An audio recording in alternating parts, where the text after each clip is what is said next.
Assalamualaikum warahmatullahi wabarakatuh.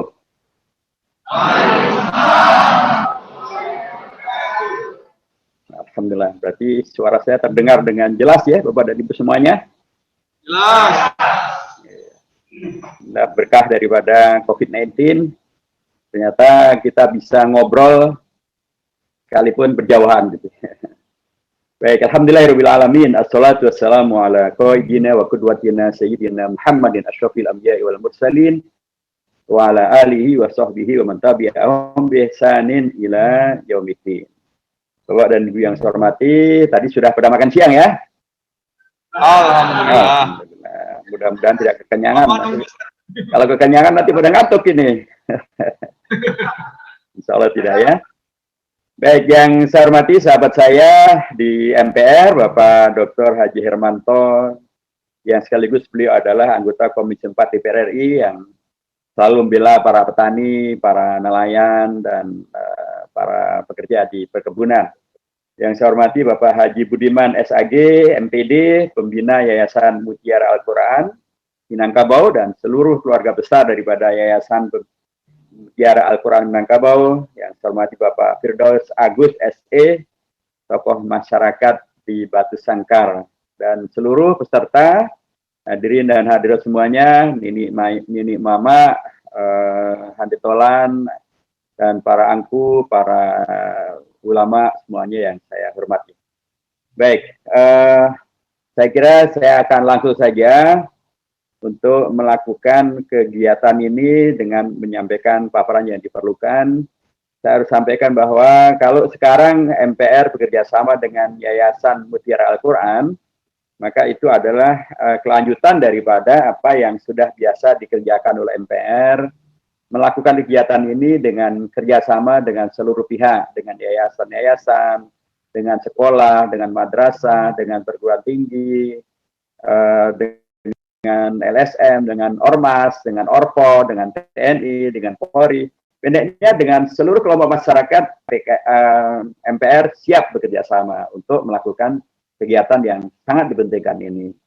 Karenanya saya harus sampaikan terima kasih kepada Yayasan Mutiara Al-Quran yang telah bekerja sama dengan MPR menyelenggarakan kegiatan yang sangat dipentingkan ini.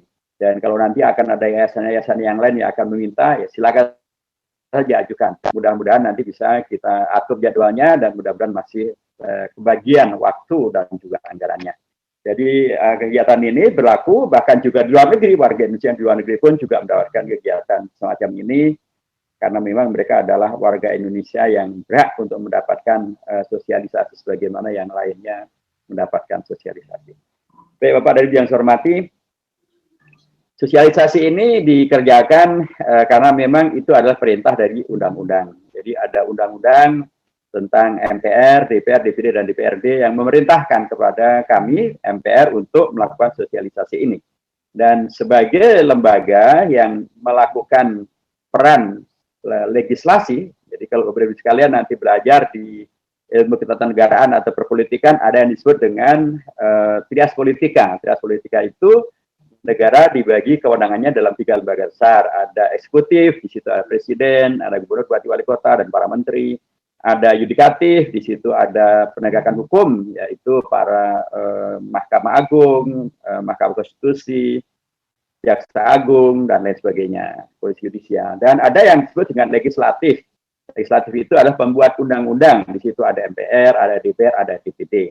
Nah, kami sebagai lembaga legislatif, maka wajarnya ini juga lembaga yang menjadi contoh tentang bagaimana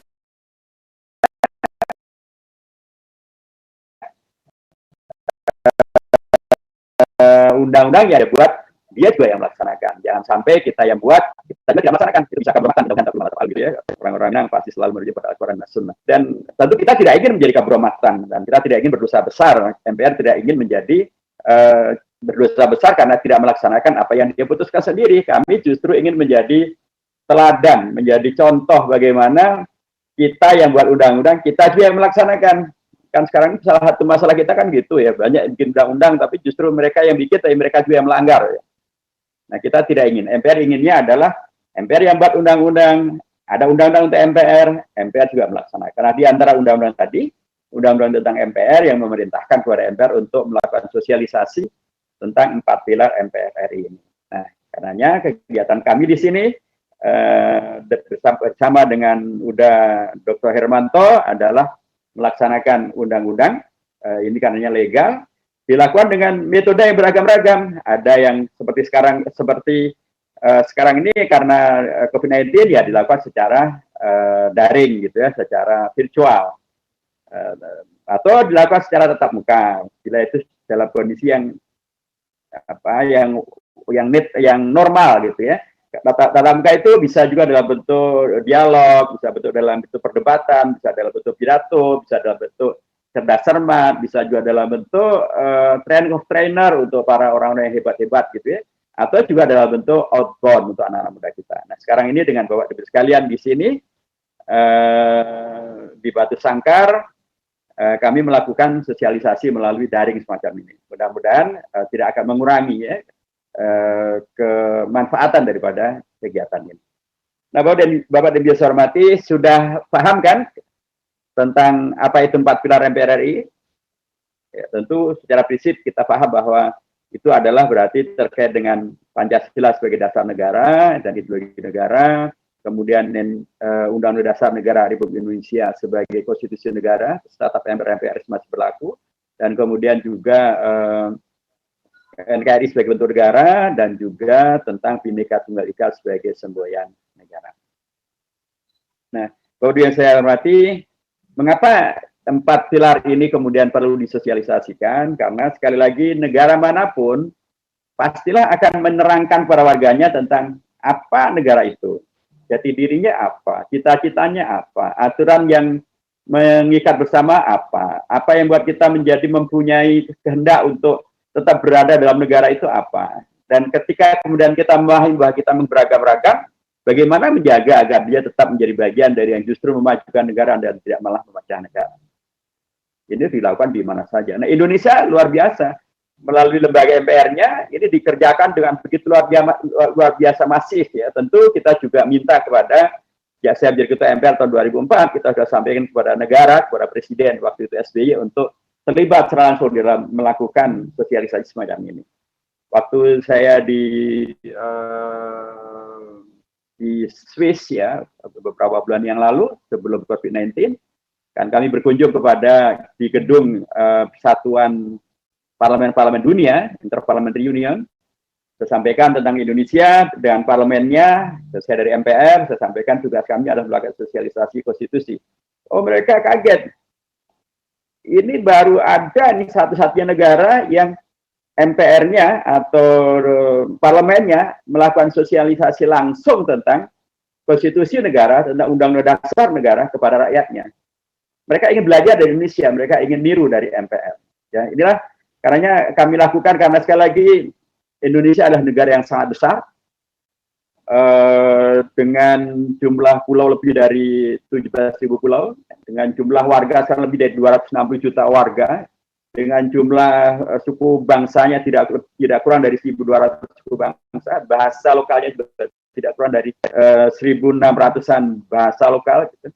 Kita beragam-ragam yang sangat luar biasa. Kalau kita taruh peta bumi Indonesia, akan kemudian menutupi seluruh peta yang ada di Eropa, ya, dari Irlandia Utara sampai ke Turki, ketutup semuanya sama peta Indonesia. Besar sekali Indonesia. Kalau kita terbang, pakai pesawat tentu, bukan naik burung gitu ya. Kalau kita terbang pakai pesawat terbang direct langsung dari Sabang sampai Merauke, atau dari Merauke sampai Sabang, itu waktu yang diperlukan tidak kurang dari 8 jam. Itu sama saja perjalanan dari Padang sampai ke Jeddah. Luar biasa. Dan Indonesia ya sangat kaya raya, Indonesia sangat besar ini, juga sekaligus kaya raya. Kalau tidak kita mempunyai hal yang mengikat secara bersama-sama, maka sangat mudah Indonesia dijajah lagi oleh asing, sangat mudah Indonesia dicerai-beraikan, dipecah belah, kita konflik, kita akan kemudian mengalami masalah-masalah yang membuat kita semuanya akan menjadi menderita dan merana. Itulah karenanya kita penting betul mengenali tentang Indonesia kita, supaya kita sebagaimana dalam pepatah yang sangat populer, tak kenal maka tak sayang. Supaya kita semakin menyayangi Indonesia, mencintai Indonesia, mempertahankan Indonesia, memajukan Indonesia, dan membela Indonesia kalau ada yang ingin menyimpangkan Indonesia dari yang sebenarnya, tiba-tiba Pancasilanya dirubah menjadi Ekasila misalnya.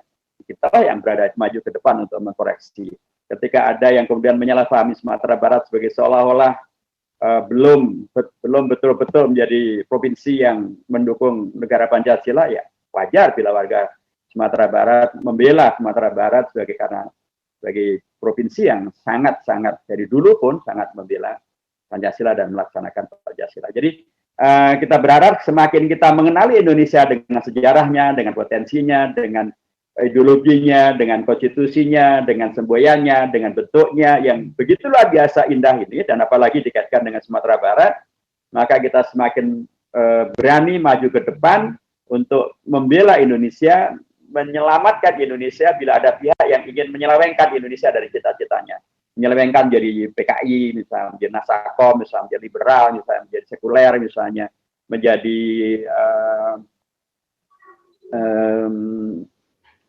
Indonesia misalnya, ya kita akan maju ke depan karena itu semuanya adalah bertentangan dengan cita-cita Indonesia merdeka. Nah, Bapak dan Ibu yang saya hormati, bila demikian kita akan mulai dari Pancasilanya gitu. Sebagai dasar negara tentu kita semuanya hafal dengan 5 sila dari Pancasila. Hafal kan di sini? Insya Allah. Insya Allah. Mari kita sebutkan Pancasila 1 Juni. 1. Ketuhanan yang Maha Esa. Salah. Pertanyaan saya tadi Pancasila 1 Juni, Bapak. Ketuhanan yang Maha Esa itu Pancasila 18 Agustus. Ya. Kemarin kan rame-rame itu ada Trisila, ada Ekasila gitu kan. Kemudian menjadi Pancasilanya, Trisilanya menjadi ketuhanannya yang berkebudayaan itu pun yang nomor 3.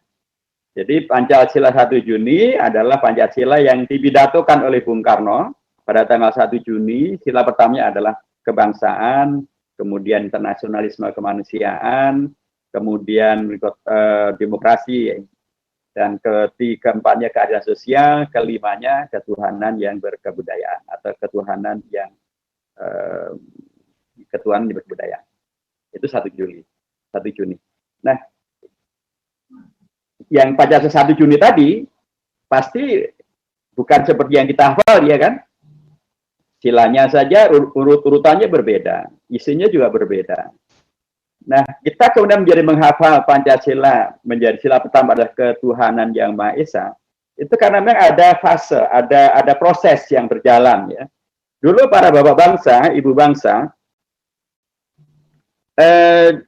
ketika dibentuklah BPUPK, Badan Penyelidik Usaha Persiapan Kemerdekaan Indonesia, diketuai oleh seorang dokter Rajiman Bedjodiningrat, ya. Diundanglah para tokoh. Banyak yang dari Minang, ya, yang paling populer tentu saja Mr. Muhammad Yamin, tentu juga adalah Dr. Andes Muhammad Hatta, gitu ya, dan tentu juga Haji Agus Salim. Itu tokoh yang sangat populer, yang sangat berperan di dalam menyiapkan Indonesia merdeka. Yang mulai menyebut pertama kali sini bukan Bung Karno, tapi yang mengusulkan adalah Muhammad Yamin, Mr. Muhammad Yamin. Dan kemudian Bung Karno mengambil itu menjadi istilah yang beliau pakai.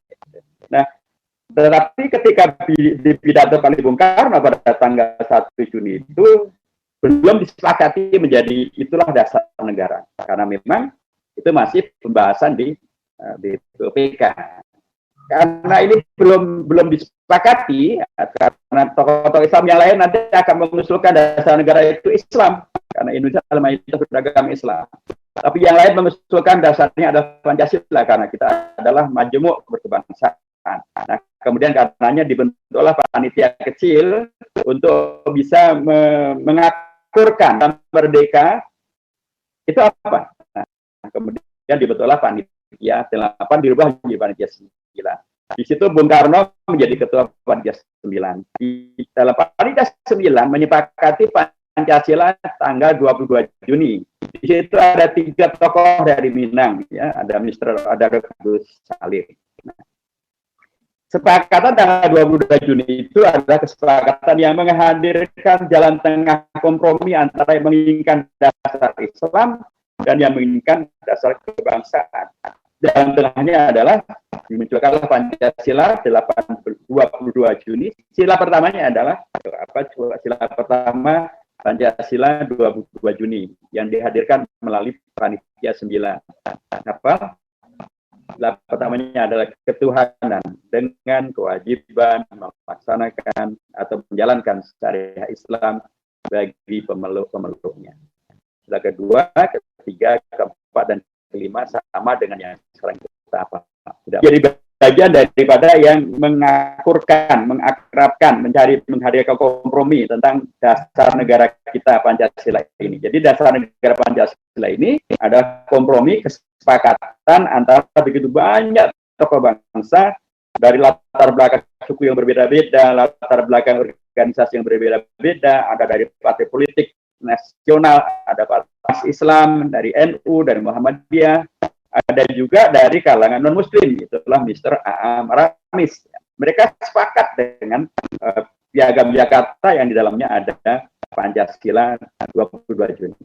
Tetapi kemudian Pancasila ini belum final, gitu ya.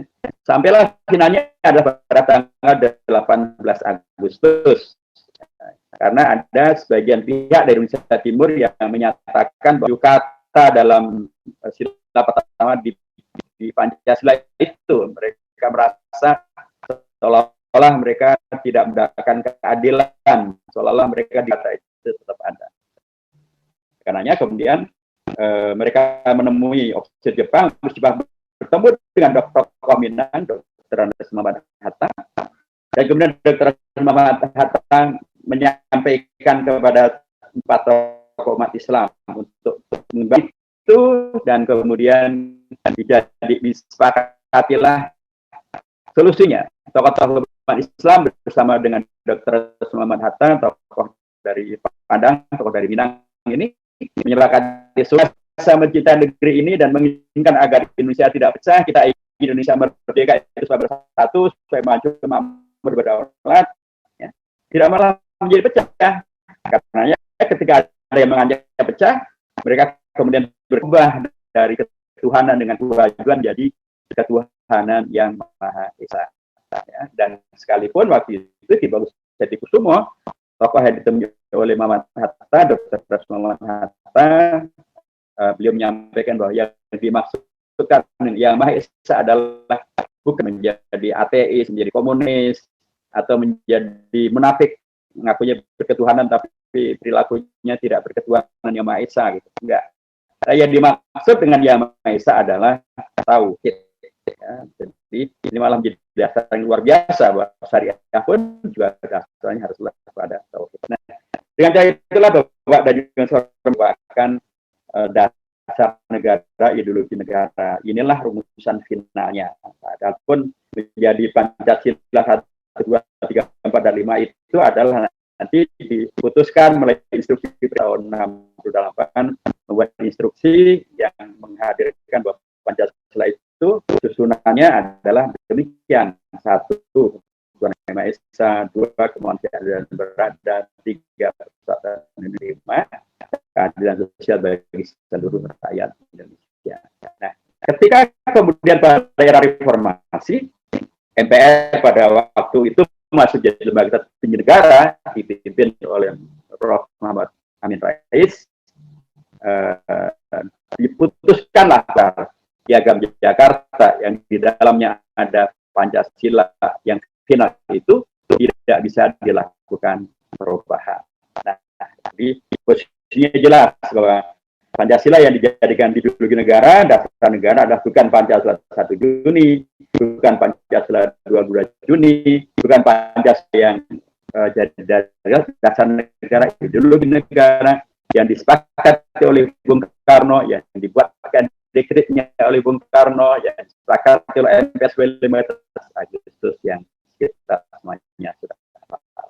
Maka saya sangat mengerti kalau kemarin warga Padang, Sumatera Barat gitu ya, pada menolak tuduhan seolah-olah Sumatera Barat belum mendukung negara Pancasila, dan dari ini juga diamalkan.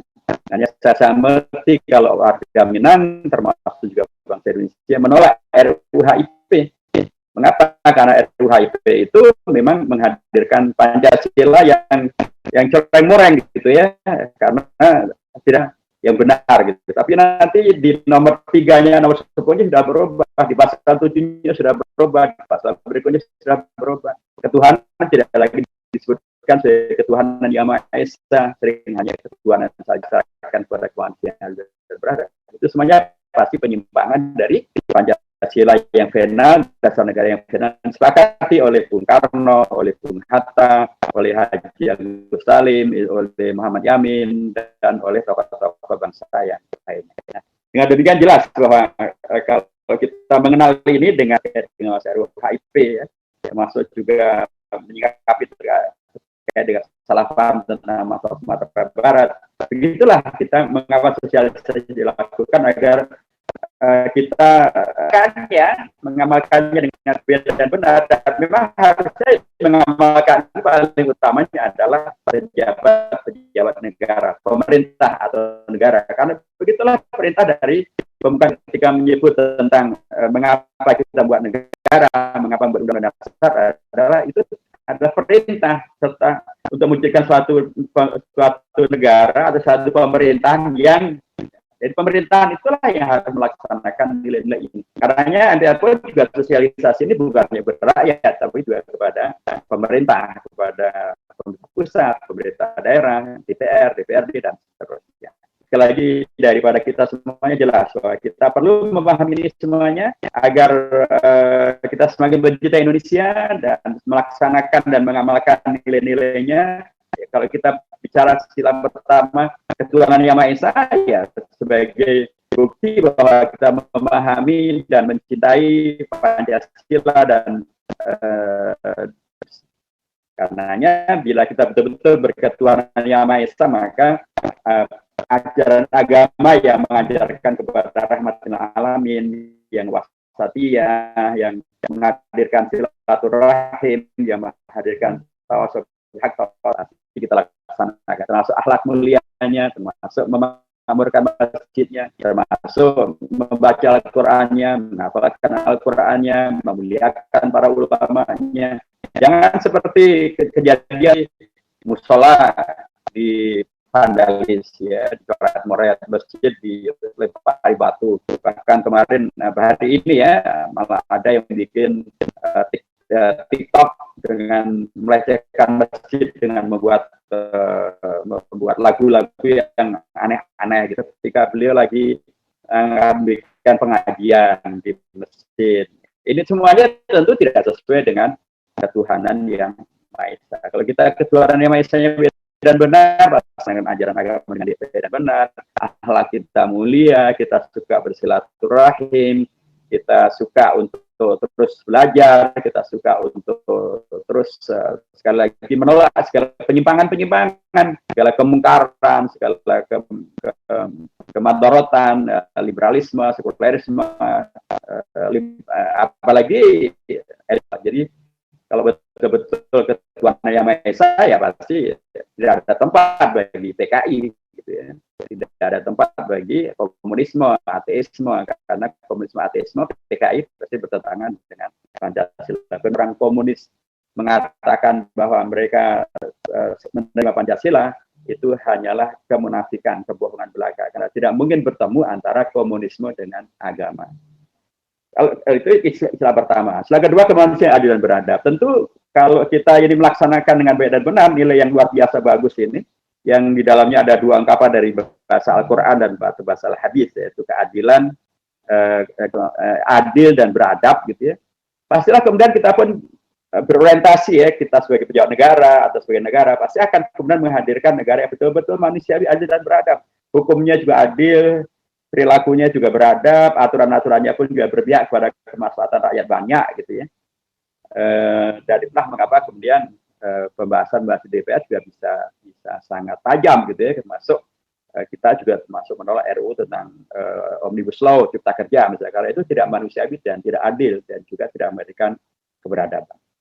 Nah, misalnya kesehatan di Indonesia, ini luar biasa. Di Indonesia tadi saya sebut dengan keragaman itu, kalau kemudian kita memahami inilah salah satu sokong guru Indonesia, bahwa kita persatuan Indonesia, maka keragaman-keragaman yang ada tidak akan kemudian dipertajam menjadi bagian dari yang menghadirkan pembelahan, menghadirkan konflik.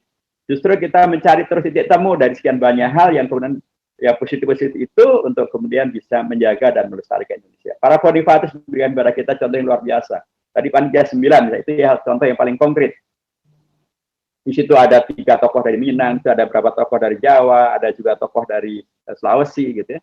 Ada yang Muslim, ada yang non-Muslim, ada yang dari partai, ada yang dari ormas, ada yang dari pendidikannya dalam negeri, ada yang luar negeri, ada yang di Timur Tengah, Al-Azhar, Kiai Haji Kahar Butakir misalnya, ada yang pendidikannya sebagai insinyur, ada yang dokter Andes, ada ahli hukum, ada yang latar belakangnya pesantren, tapi mereka bisa bersama-sama.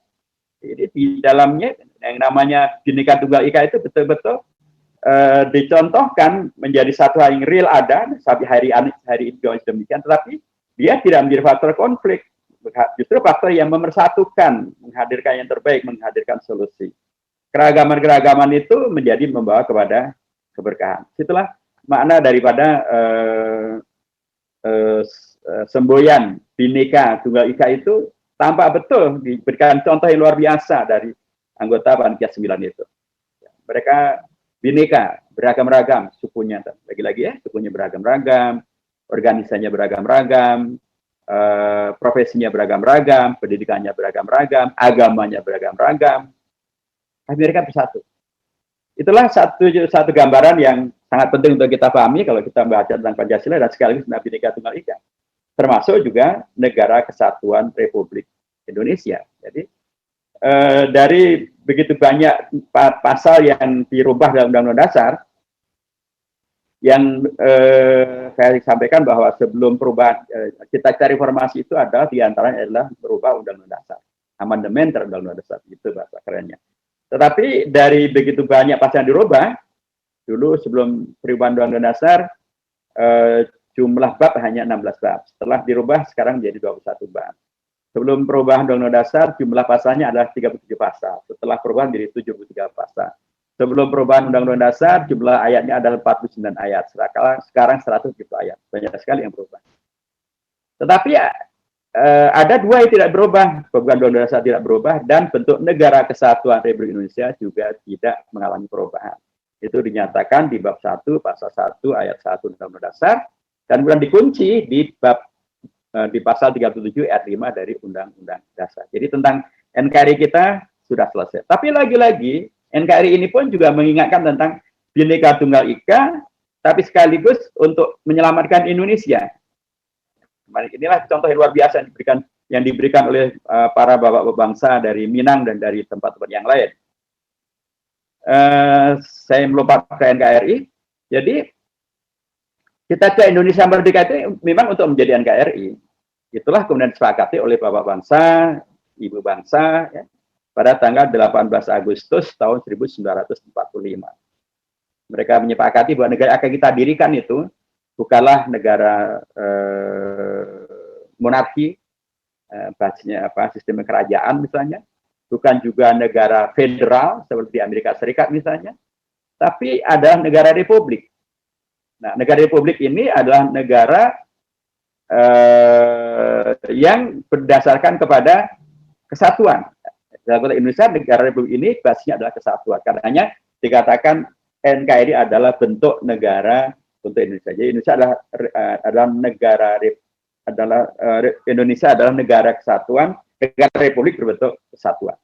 Jadi itu dinyatakan bab 1 pasal 1 ayat 1. Tetapi Belanda tidak ridho Indonesia menjadi NKRI. Soalnya kalau Indonesia menjadi NKRI, Indonesia akan kuat. Kalau Indonesia kuat, maka Indonesia tidak lagi bisa diajak oleh Belanda. Karenanya Belanda terus diganggulah Indonesia ini, diganggu dengan mereka melakukan penyerangan terhadap Indonesia, sehingga kemudian dilakukanlah beragam perundingan. Termasuk mereka kemudian menghadirkan dari tahun 1914 mereka menghadirkan tokoh komunis gitu ya, untuk menyebarkan komunisme di Indonesia, sehingga ketika terjadi aksi militernya Belanda dan TNI sedang sibuk mempertahankan Indonesia merdeka, tiba-tiba kemudian Belanda membantu masuknya tokoh-tokoh komunis seperti Musso dan teman-temannya kembali ke Indonesia dan mengisi kekuatan, dan kemudian mereka melakukan pemberontakan di Madiun tahun September tahun 1948. Jadi Belanda tidak rela Indonesia menjadi NKRI. Diciptakanlah masalah, ciptalah perundingan yang menjebak Indonesia, dibantulah PKI, sampai kemudian mereka melakukan pemberontakan. Termasuk ketika mereka nanti lari dari Indonesia pun juga dibantu oleh Belanda. Nah, pada tanggal 27 Desember, lagi-lagi Belanda kemudian memaksakan adanya perundingan yang disebut dengan Konferensi Meja Bundar, yang diantara isinya adalah yang diakui oleh Belanda sebagai negara Indonesia merdeka bukanlah yang bentuknya NKRI, tetapi bentuknya adalah Republik Indonesia Serikat. Jadi bentuknya adalah bukan negara kesatuan, tapi negara Republik Indonesia Serikat, RIS. Undang-undang dasarnya pun juga bukan UUD 45, tapi Undang-Undang Dasar RIS. Nah, diproklamasikanlah itu pada tanggal 27 Desember tahun 49. Indonesia tidak lagi menjadikan NKRI, tapi menjadi RIS. Undang-undang dasarnya juga RIS, gitu ya, Republik Indonesia Serikat. Nah, bagaimana kemudian kita sekarang mengenal NKRI? Siapa yang kemudian menghadirkan kembali NKRI? Ternyata di situ ada terobosan, keteladanan yang luar biasa dari tokoh dari Minang, yang kemudian menghadirkan penghormatan terhadap cita-cita Indonesia merdeka, menyelamatkan Indonesia dari dirubah oleh kerajaan Inggris, dan berikan contoh kepada kita tentang kelanjutan dari Bhinneka Tunggal Ika di Panitia 9 tadi itu menjadi Bhinneka Tunggal Ika pada saat beliau sebagai ketua fraksi Partai Masyumi, Partai Islam yang ada pada waktu itu. Kemudian beliau bertemu atau menemui pimpinan partai-partai yang ada di parlemen, termasuk Partai Kristen Tambunan, dan Partai Katolik J. Kasimo ditemui, dan termasuk juga partai-partai yang lain, karena beliau melihat ini Indonesia kok semakin menjauh daripada cita-cita Indonesia merdeka. Kok kemudian terjadilah konflik antara pemerintah federal dan mitra federal yang lain, negara serikat dengan negara serikat, ya, negara serikat dan negara pusat, gitu ya. Indonesia tidak kuat karena terus diadu domba. Karenanya beliau mengusulkan untuk kita kembali kepada apa yang dicita-citakan Indonesia merdeka, yaitu NKRI. Karenanya beliau menyampaikan mosinya, menyampaikan pidatonya di forum rapat paripurna DPR Republik Indonesia Serikat, dan beliau menyampaikan yang disebut sebagai mosi integral Natsir, itu tanggal 3 April tahun 50. Dan kemudian apa yang beliau pidatokan itu diterima oleh juga tokoh dari Minang, Perdana Menteri RIS, yaitu Muhammad Hatta, kemudian disampaikan pada Bung Karno sebagai Presiden RIS dan diterima juga. Maka kemudian pada tanggal 17 Agustus tahun 1950 diproklamasikanlah Indonesia kembali menjadi NKRI. Dan Perdana Menteri yang pertama kali ditunjuk oleh Presiden untuk menjadi Perdana Menteri pada era NKRI pertama kali adalah Muhammad Natsir, tokoh dari Minang, tokoh dari Sumatera Barat. Jadi yang mengembalikan menjadi NKRI adalah tokoh dari Minang melalui mosi integralnya, ketemu dengan kerjasama dengan pimpinan dari partai-partai yang lain. Kemudian yang menjadi Perdana Menteri pertama pada era NKRI adalah Muhammad Natsir. Ya, inilah jasa yang luar biasa. Kalau tidak ada interupsi ini, kalau tidak ada langkah-langkah ini, maka sepanjang waktu sampai hari ini barangkali kita nggak kenal NKRI. Barangkali yang kita kenal ya RIS. Jadi nggak ada istilah NKRI harga mati. Tetapi sekarang kita semuanya kembali menjadi NKRI. MPR memastikan bahwa NKRI adalah bentuk akhir yang tidak bisa dirubah-rubah. Muhammad Natsir sendiri waktu itu ada beragam alternatif, tapi beliau tidak mengambil DITI, beliau tidak mengambil komunisme, tidak mengambil RIS, tapi diambil adalah NKRI. Satu bukti bahwa begitu luar biasanya umat Islam, begitu luar biasanya tokoh-tokoh dari Sumatera Barat untuk mencintai Indonesia ini, menyelamatkan Indonesia ini, mengambil ideologinya, dan kemudian bahkan ya membuat sejarah yang sangat luar biasa. Makanya aneh kalau sudah kayak begini, masih saja ada yang menyalahpahami Sumatera Barat, masih ada saja yang menyalahpahami umat Islam, jadi seolah-olah mereka tidak Pancasila, seolah-olah mereka tidak NKRI. Saya selalu mengatakan yang kayak begitu barangkali masuk kelompok, ya barangkali ya, masuk kelompok mu'alafnya NKRI atau mu'alafnya Pancasila. Ya, jadi kita berharap bahwa ini semuanya justru sekali lagi terkait dengan NKRI maupun Bhinneka Tunggal Ika, termasuk juga Pancasilanya, membuat kita dengan beragam tantangan yang ada, dengan beragam salah paham yang ada, dengan beragam penyimpangan yang ada, justru membuat kita menjadi semakin ingin tahu tentang sesungguhnya Pancasila itu seperti apa, NKRI seperti apa, Undang-Undang Dasar seperti apa, kemudian pun juga tentang Bhinneka Tunggal Ika seperti apa, supaya sekali lagi kita bisa menyelamatkan ya dan melanjutkan warisan sejarah daripada tokoh-tokoh Minang yang luar biasa ini, tokoh-tokoh bangsa yang luar biasa ini. Mereka sudah memberikan contoh tentang menjadi Bhinneka Tunggal Ika, menyelamatkan Pancasila, menyelamatkan NKRI, dan kemudian bersama-sama buat Undang-Undang Dasar dan keragaman-keragaman yang mereka miliki tidak membuat mereka kemudian malah menghadirkan konflik, tapi justru menghadirkan kebersamaan. Jadi itulah nilai-nilai dasar yang amat sangat dipentingkan untuk selalu kita segarkan. Tadi Pancasila saya sampai pada sila yang ketiga, yaitu persatuan Indonesia. Ini satu hal yang luar biasa, Bapak yang hormati. Kita pasti masih ingat ya, ada satu negara dulu namanya Uni Soviet. Uni Soviet itu pada tahun 1991-1992, presidennya adalah Mikhail Gorbachev. Kalau orang Jawa Barat agak GR dikit dengan menyebutnya Cacat Gorbachev, padahal bukan, dia adalah Mikhail Gorbachev. Waktu itu beliau mengeluarkan satu ide yang kalau Indonesia barangkali disebutnya sebagai reformasi, namanya Glasnost dan Perestroika. Tetapi karena negaranya tidak didasarkan pada ideologi yang kokoh dan kuat, yang muncul dari dalam, tapi ideologi yang datang dari luar, yaitu namanya komunisme, maka begitu ada tantangan dan atau arahan yang baru ini, kemudian mereka menjadi pecah dalam lebih dari 16 negara. Indonesia tidak pecah, karena kita mempunyai ideologi yang tumbuh dari bawah, yang muncul dari permusyawarahan, dari begitu banyak ragam pihak, latar belakang yang berbeda-beda, dengan menghadirkan kesepakatan yang demikian kokoh dan kuat. Uni Soviet juga pecah. Uni Soviet itu dulu didirikan oleh temannya Bung Karno, namanya Joseph Tito. Joseph Tito meninggal, Yugoslavia juga meninggal, pecah ke dalam, ada negara Serbia, ada Bosnia Herzegovina, ada Kosovo, ada Montenegro, dan lain sebagainya. Indonesia, Bung Karno meninggal, Indonesia tidak pecah.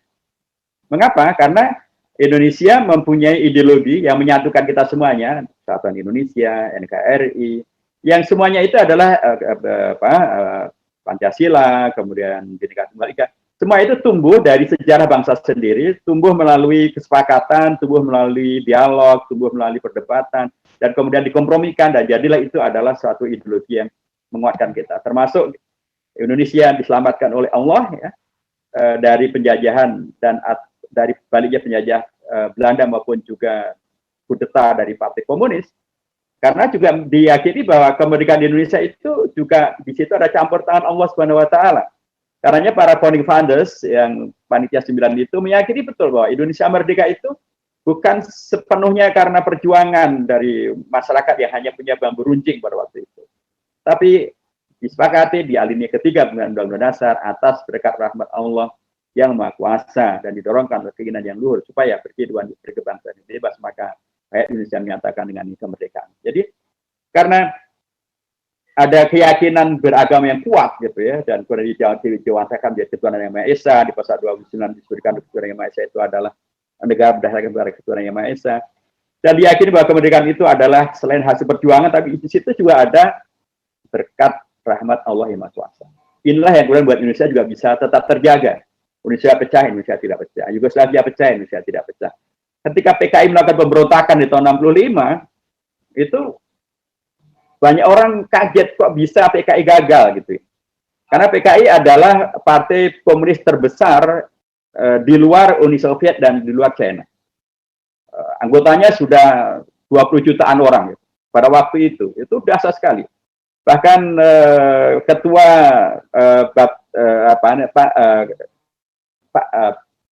Panglima Batalion Cakrabirawa yang kita sekarang nyebutnya Pas Pampres gitu, yang pengawal pasukan khas pengawal presiden, Letkol Untung, itu sudah justru salah satu aktor utama pemberontakan PKI. Jadi sudah biasa mereka menginfiltrasi, berada di lembaga-lembaga kenegaraan, di angkatan udara, di pasukan pengawal presiden, di kementerian, di RRI, mereka begitu luar biasa menguasai.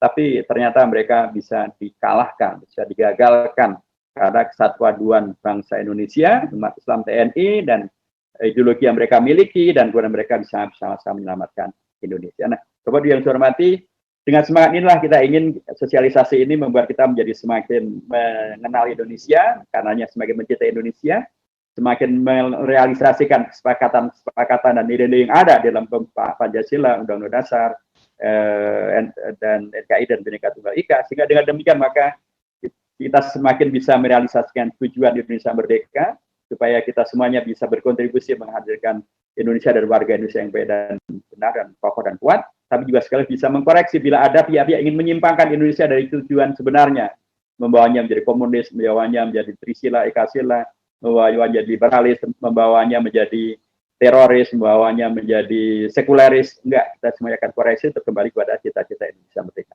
Terakhir, Bapak yang saya hormati, dan sekarang Indonesia berada di era pandemi COVID-19, tapi akan diselenggarakan pilkada juga. Tentu harapannya Indonesia merdeka tentu bukan untuk menyengsarakan rakyatnya. Pilkada tentu juga pemilihan umum, Bapak yang saya hormati, itu adanya di dalam Undang-Undang Dasar, hasil perubahan. Di Undang-Undang Dasar 45 dulu sebelum diadakan perubahan, tidak ada yang namanya pemilihan umum. Tidak ada yang namanya rakyat memilih presiden, nggak ada yang namanya rakyat memilih bupati, wali kota. Nggak ada yang namanya pemilu itu luber jurdil 5 tahun sekali, tidak ada. Semuanya menjadi ada karena adanya perubahan terhadap Undang-Undang Dasar yang dilakukan oleh MPR pada era reformasi. Di pasal 22E diaturlah tentang pemilihan umum, ya, yang 5 tahun sekali, yang sifat-sifatnya, luber jurdilnya, pemilihan anggota DPR, anggota DPD, gitu ya. Di pasal 6 ayat 2 aturan tentang pemilihan presiden, di pasal 18 ayat 4 aturan tentang pemilihan gubernur, bupati, wali kota, dan seterusnya. Karenanya ini semuanya diadakan oleh MPR karena dirubahlah sistemnya. Dulu yang namanya kedaulatan itu bukan di tangan rakyat. Rakyat tidak memilih presiden, tidak memilih gubernur, bupati, wali kota. Yang milik semuanya adalah MPR dan atau DPR dan DPRD. Sekarang Undang-Undang Dasar dirubah di pasal 1 ayat 2 menegaskan kedaulatan tidak lagi ada di tangan MPR, tapi ada di tangan rakyat, di tangan Bapak dan Ibu semuanya, warga bangsa Indonesia. Karenanya warga bangsa Indonesia yang oleh Undang-Undang Dasar diberikan kedaulatan itu, mereka diberi hak untuk memilih presiden, bupati, wali kota, gubernur, termasuk anggota DPR, anggota DPD. Karenanya dalam konteks pilkada menjadi sangat dipentingkan agar kedaulatan yang telah diberikan oleh Undang-Undang Dasar itu betul-betul dipergunakan dengan maksimal. Jangan dimubadirkan menjadi golput misalnya, atau jangan dimubadirkan menjadi dijual murah gitu ya, misalnya kemudian dijual dengan sembako, dijual dengan janji-janji palsu, dijual. Rakyat harus kemudian betul-betul mempergunakan akal budinya, hati nuraninya, dan memahami betul bahwa ini adalah kedaulatan yang diberikan Undang-Undang Dasar, merubah dari dulu miliknya MPR sekarang menjadi miliknya rakyat, karena itu pasti sangat berharga. Karena rakyatlah yang akan menentukan bagaimana masa depan mereka, masa depan daerahnya, masa depan provinsinya, masa depan Indonesia, dengan hadirnya pemimpin yang baik dan benar, yang mestinya didukung oleh rakyat, dan mestinya kedaulatan rakyat hanyalah diberikan dalam konteks yang semacam ini. Nah, saya berharap karenanya, dengan sosialisasi ini maka sudah adanya di era COVID-19, jangan sampai rakyat kemudian memubadirkan haknya, tapi juga jangan sampai pilkada nanti malah menjadi klaster-klaster baru penyebaran daripada corona COVID-19. Tentu kita tidak inginkan, dan itu tidak boleh terjadi. Dan karenanya harus ketat betul ya, diawasi jangan sampai terjadi pelanggaran yang akan bisa menghadirkan COVID-19. Ya. Jadi sekali lagi pasal-pasal yang dihadirkan untuk menjadikan rakyat itu betul-betul berdaulat. Karena berdaulat ya lah selamat. Selamat menyelamatkan, membawa kepada keberkahan ya, dengan hadirnya pemilu dan pilkada yang betul-betul berkualitas, yang betul-betul merefleksikan tentang kedaulatan rakyat, dan betul-betul hasilnya adalah sesuatu yang membawa kepada keberkahan, solusi dari masalah-masalah yang muncul akibat dari COVID-19 maupun juga masalah-masalah yang lain. Saya kira demikian Bapak dan Ibu yang saya hormati. Terakhir sekali, yang bila kemudian Bapak dan Ibu sekalian ingin merubah Undang-Undang Dasar, apa itu boleh? Boleh saja. Itu diatur di pasal 37 ayat 1, 2, 3, dan 4. Tapi ada syaratnya tentu saja, karena Undang-Undang Dasar tentu tidak bikin rendang aja, ada aturan gitu kan, tidak sembarangan untuk bikin rendang. Apalagi bikin Undang-Undang Dasar, pasti persyaratannya juga tajam ya. Dan di situ ada aturannya, yaitu di usulan perubahan Undang-Undang Dasar boleh saja dilakukan, tapi dilakukannya oleh anggota MPR. Jadi kalau Bapak Ibu sekalian dari sini akan mengusulkan satu perubahan Undang-Undang Dasar, silahkan sampaikan kepada anggota MPR, Dr. Hermanto misalnya, nanti kalau kemudian usulan Bapak dan sekalian disetujui oleh sekurang-kurangnya sepertiga anggota MPR, maka usulan itu akan disampaikan kepada kami pimpinan MPR secara tertulis, disebutkan tentang alasannya bagaimana dan sebagainya, untuk kemudian nanti kami tidak lanjuti melalui paripurna di MPR. Kalau paripurna MPR dihadiri oleh sekurang-kurangnya 2/3 anggota MPR, dan kemudian 50% plus 1 daripada anggota MPR itu setuju dengan perubahan yang diusulkan oleh Bapak dan Ibu dari sini, maka kembali warga Sumatera Barat membuat sejarah merubah undang-undang dasar. Jadi monggo saja, silahkan dikunyah-kunyah, kita pahami lebih lanjut, dan saya kira demikian Bapak yang saya hormati. Terima kasih untuk sosialisasi ini, mudah-mudahan banyak manfaatnya, dan mudah-mudahan kita semakin cinta dengan Indonesia dan mengamalkan nilai-nilai yang kita sepakati sebagai bangsa dan negara untuk menghadirkan Indonesia yang diwariskan oleh Dr. Andes Muhammad Hatta, Mr. Muhammad Yamin, Haji Agus Salim, Buya Hamka, dan tokoh-tokoh yang lainnya, agar bisa kita wariskan juga kepada anak cucu kita secara lebih baik lagi. Barakallahu fikum jami'an. Mohon maaf bila ada ungkapan yang kurang berkenan. Assalamualaikum warahmatullahi wabarakatuh.